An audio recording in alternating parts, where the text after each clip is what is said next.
हमारे राष्ट्रीय नेतागण लगातार पूरे साल भर भारत के विभिन्न क्षेत्रों में संगठन विस्तार और जनाधार विस्तार के लिए घूमते रहते हैं, कार्यक्रम होता रहता है। उसी की एक कड़ी है लोकसभा प्रवास, एक पार्टी का कार्यक्रम है जिसके तहत माननीय गृह मंत्री आदरणीय अमित शाह जी वाल्मीकि नगर लोकसभा में एक सभा को संबोधित करेंगे और वहां कार्यकर्ताओं से मिलेंगे, कार्यकर्ताओं के साथ बैठक करेंगे और फिर उसके पश्चात पटना के बापू सभागार में स्वामी सहजानंद सरस्वती जो किसान मजदूर के नेता रहे हैं, उनकी जयंती के अवसर पर मजदूर किसान समागम भी यहाँ होगा। और आप पूछ रहे हैं कि महागठबंधन के लोग वहाँ पूर्णिया में रैली कर रहे हैं, महारैली कर रहे हैं, उससे हमको क्या मतलब? रैली करना लोकतंत्र में सबका काम है, लेकिन उनकी रैली कैसी होगी? वह रैली तुष्टीकरण रैली है। आप देखिएगा, उस दिन अपना कैमरा बढ़िया से उस दिन भिड़ा के रखिएगा।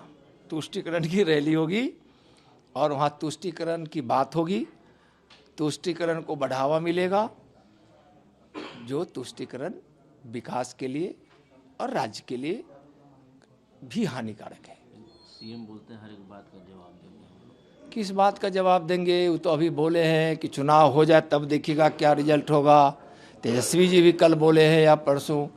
दोनों लोगों को मैं कहता हूं कि हिम्मत है तो चुनाव करा लीजिए। जब आपको जनता इतने समर्थन में तो चुनाव कराने के लिए रोका कौन है? हिम्मत है तो चुनाव करा लीजिए। भारतीय जनता पार्टी हृदय से आपका स्वागत करेगी और जनता किसके साथ है, क्या जनता के मन में पता चल जाएगा। हिम्मत है तो करा ले, हिम्मत है तो करा ले चुनाव, हिम्मत है तो चुनाव करा ले। मैं बार बार कह रहा हूँ, हिम्मत है तो चुनाव करा ले। कानून व्यवस्था को क्या कहेंगे? छपरा, फिर सिवान, आरा, बेगूसराय में फायरिंग हो रही है, लोग के अभी भी कहीं ना कहीं कुछ हो ही रहा होगा। बिहार में विधि व्यवस्था चौपट है।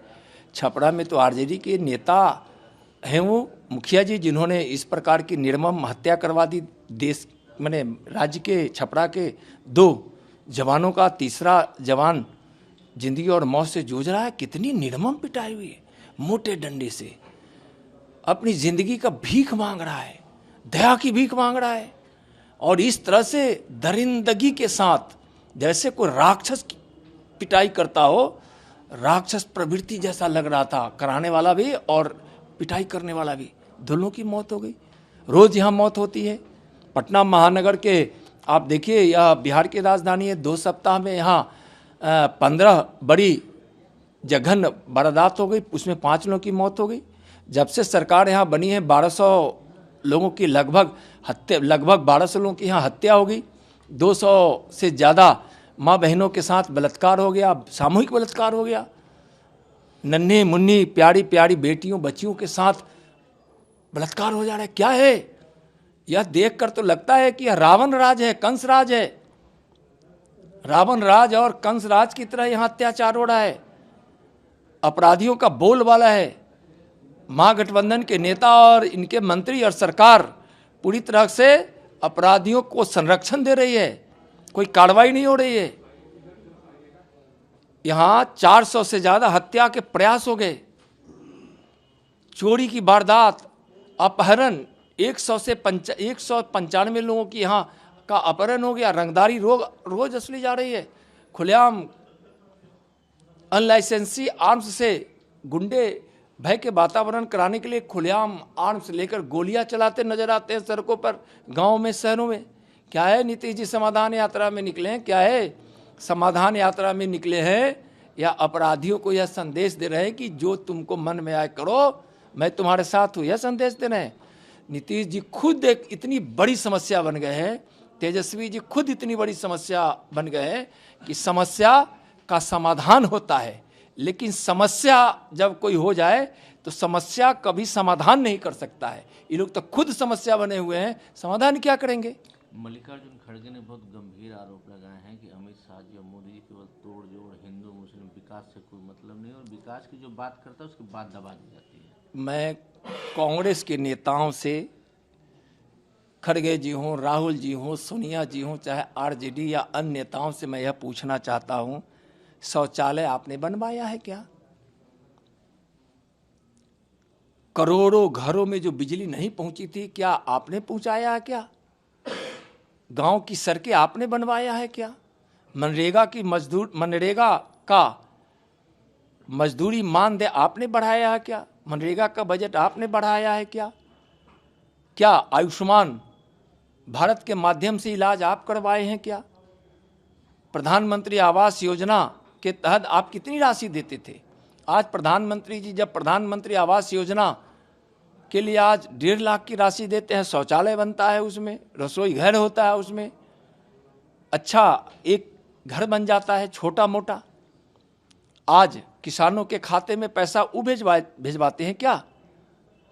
क्या गरीबों को मुफ्त अनाज देने का काम कांग्रेस की सरकार की थी क्या? कोरोना काल में जो अतिरिक्त अनाज मिलता था, कोरोना काल को लगभग भारत ने पराजित कर दिया। तो हमने जो पीडीएस की दुकान से माननीय मोदी जी के नेतृत्व प्रेरणा में जो गरीबों की सरकार है और हमारे प्रधानमंत्री जी गरीब के मसीहा हैं, उन्होंने कोरोना काल को जब लगभग भारत ने पराजित कर लिया, तो पहले जो अनाज पैसे से मूल्य देकर मिलता था पीडीएस की दुकान में, वह अनाज अब गरीबों को मुफ्त में मिलेगा। इसी पिछले महीने से यह लागू हो गया, लोगों को मिलना शुरू हो गया। आज कांग्रेस यह की है क्या? कांग्रेस तो गरीबी मिटाओ का नारा देकर गरीबी बढ़ाया है, लेकिन आज विकास का काम माननीय प्रधानमंत्री जी किए हैं। गरीबों की जिंदगी में खुशियां आए, उसके बच्चे पढ़े, उनके घर में कोई बीमार पड़े तो इलाज हो, गांव की सड़कें बने, बच्चों को पढ़ने के लिए अच्छी अच्छी संस्थानें हो, अपनी मातृभाषा में लोग पढ़ सके, किसानों की आमदनी दुगनी हो, एमएसपी बढ़ाया गया, अलग से बिजली के माध्यम से सिंचाई की सुविधा दी गई। बहुत सारे उद्योग धंधे ऐसे लग रहे हैं जो किसानों के उत्पादन से उसका रॉ मटेरियल बनेगा, वह उत्पाद कृषि आधारित होगा। आज इस प्रकार से आप रेडी पटरी वालों को, रेल का इतना बड़ा इंफ्रास्ट्रक्चर बन रहा है, राष्ट्रीय मार्गों का बन रहा है, प्रधानमंत्री सड़क योजना से सड़कें बन रही, इससे क्या होता है? रोजगार प्राप्त होता है, रोजगार दिवस बढ़ते हैं। तो इस तरह से गरीबों के लिए काम करने वाली सरकार मोदी सरकार है। माननीय प्रधानमंत्री जी के नेतृत्व में भारत गरीबी को मिटा रहा है। गरीबी दर इस देश का इस 9 वर्षों में घटा है, कांग्रेस के समय लगातार बढ़ रहा था। तो इसलिए उनको बोलने दीजिए, उनके बोलने से कुछ नहीं है। सब लोग जानता है कि आज गरीब कल्याण के लिए कितना देश का बजट बड़ा बना है, किसानों के लिए कितना बना है, मजदूरों के लिए कितना बड़ा है, स्वास्थ्य के सेक्टर में कितना बड़ा है, रक्षा के सेक्टर में कितना बड़ा है, इंफ्रास्ट्रक्चर के क्षेत्र में कितना बड़ा है, आत्मनिर्भर भारत बनाने के लिए कितनी बड़ी योजनाएं बनाई गई है। तो कहने वाले कह रहे, देख रही है जनता, इस देश के लोग देख रहे हैं और भारत आत्मनिर्भर बन रहा है, विश्व गुरु की तरफ बढ़ रहा है। दुनिया भी आज देखती है कि भारत किस प्रकार से अपने सामर्थ्य को बढ़ा रहा है, और भारत का जो सामर्थ्य बढ़ रहा है, माननीय प्रधानमंत्री जी का जो दृष्टिकोण है, वन वर्ल्ड वन पीपल का जो उनका नारा है, वह दिखाई पड़ रहा है। अभी देखिए, ईश्वर नहीं करे वैसा कहीं भूकंप आए, लेकिन आया, तो किस प्रकार से माननीय प्रधानमंत्री जी के नेतृत्व में आज यहाँ से एनडीआरएफ गई, मेडिकल टीम गई, सेना की टुकड़ी गई, और कितना मदद के सामान गया, किस प्रकार से वहाँ के लोगों के साथ मिलकर यहाँ भारत की जो संस्थाएं जो गई है, सेना, एनडीआरएफ, डॉक्टर की टीम, या मदद के लिए बहुत सारी सामग्री गई है। भारत का आज इस प्रकार से दुनिया को सहयोग करने की भावना जो आज दिखती है, दुनिया उसको मानने लगी है। इन लोगों को समझ में नहीं आएगा। लालू जी ठीक हो के आ रहे हैं भारत, ईश्वर करे, ईश्वर से प्रार्थना है। जब भी लालू जी अस्वस्थ हुए तब मैं उनसे ज़रूर मिलने गया हूँ, एम्स में थे उसमें मिलने गया था, और ईश्वर करे उनको दीर्घायु बनाए, हमेशा स्वस्थ रखें। वह आ रहे हैं, यह खुशी की बात है, अच्छी बात है। अंतिम सवाल, जेडीयू में क्या चल रहा है मंत्री जी? वो उसको गाली दे रहे हैं, उसको गाली दे रहे हैं, लेकिन कार्रवाई किसी पे कोई नहीं कर रहा है। ये आरोप प्रत्यारोप जारी है। देखिए, यह जेडीयू का मामला है, हम उस पर बोल नहीं सकते हैं, लेकिन इतना जरूर है कि जेडीयू समाप्त हो चुकी है और आरजेडी के प्रति लोगों के मन में नफरत ही नफरत भरा है। इन लोगों का बिहार की धरती पर अब राजनीति समाप्त हो रहा है। अगर आएगा चुनाव, उसमें सुपड़ा साफ होगा। बीच में अगर वो चाहते हैं, उनको उतना विश्वास है, तो चुनाव करा लें।